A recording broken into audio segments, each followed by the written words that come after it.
chat with us. So you've been a pioneering consulting firm in India. So what is the platform like and what are the services you offer?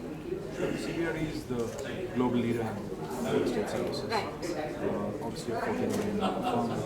In India, we've pioneered over the last 22 years. Sure. We've been in business in India.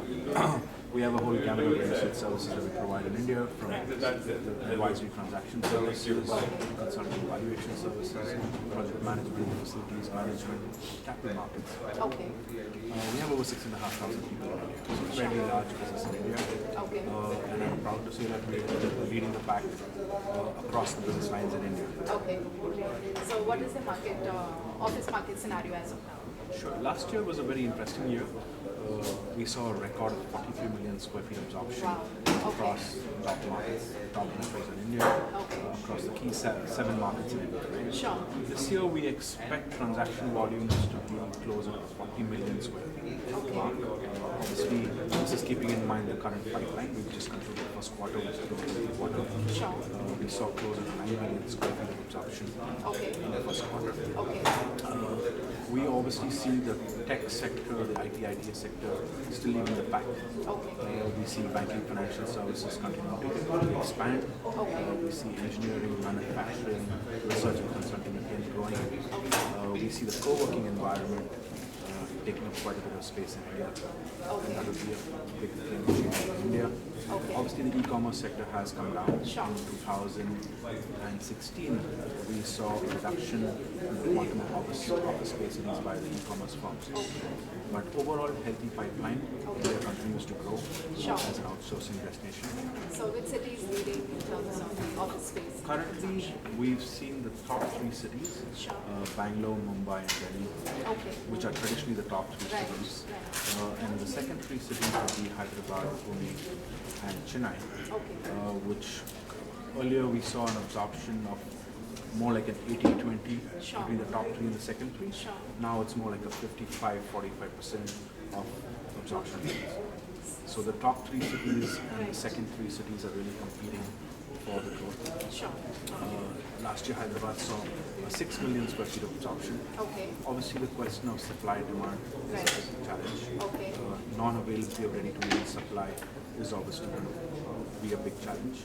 There's a lot happening which is under construction. We expect 38 million square feet of supply this year, which are projects that will get completed.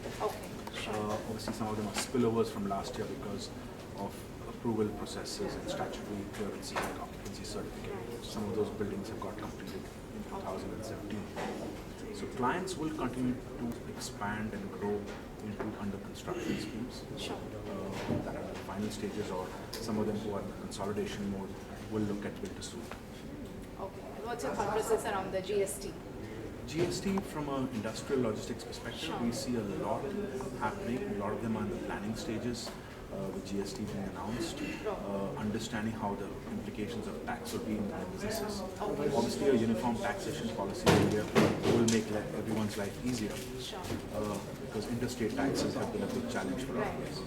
The e-commerce sector, which already had 22% market share in terms of absorption on the logistics side of the space last year, will be a big take-up. FMCG is big, engineering manufacturing is big, again on the industrial logistics side. What's going to be the RERA impact?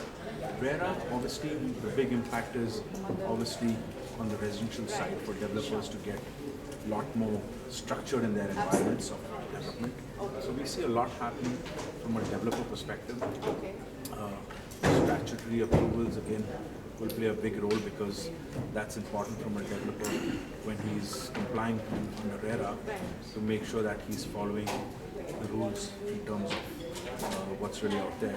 But the key is also from an approval perspective, the government has to do their bit from an approval perspective to make sure that the developer is able to deliver on time. Because approvals do take time in a lot of cities.